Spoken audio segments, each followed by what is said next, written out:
Each November, the Legislative Analyst's Office releases its Fiscal Outlook Report.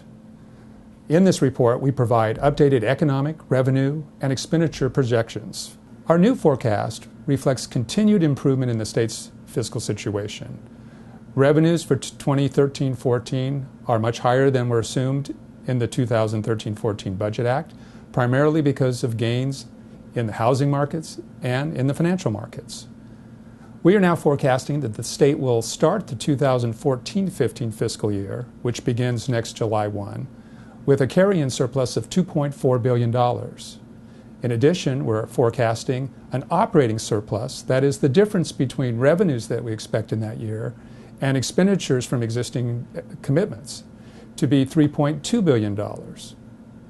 As the chart shows, these operating surpluses grow over time, reaching almost $10 billion in the latter part of our forecast period.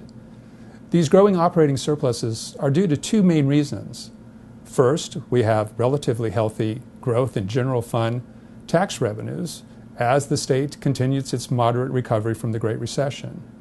In addition, we have very healthy property tax revenue growth, which has the effect of lowering what the state's general fund needs to contribute to Proposition 98, the state's school funding formula. The chart shows that the operating surpluses flatten out over the latter years of the forecast period. This is due to two offsetting factors.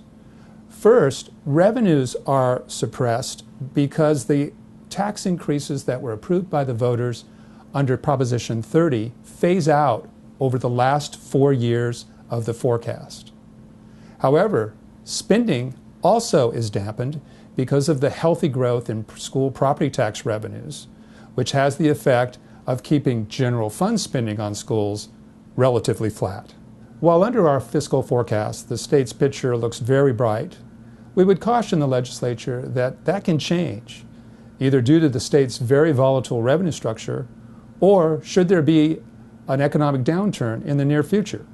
The chart shows one hypothetical situation in which revenues decline 10% from what they otherwise would have been in 2015-16 and 15% from what they otherwise would have been in 2016-17. As you can see by the chart, under this scenario, those operating surpluses that we had identified earlier have turned to small operating deficits. This shows the importance of building up reserves during good times in order to prepare for those possible downturns.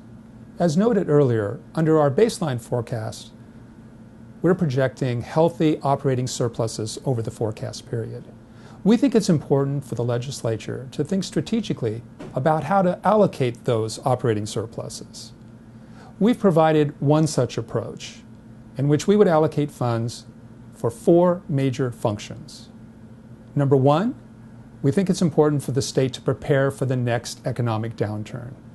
It can do so by building up a healthy reserve.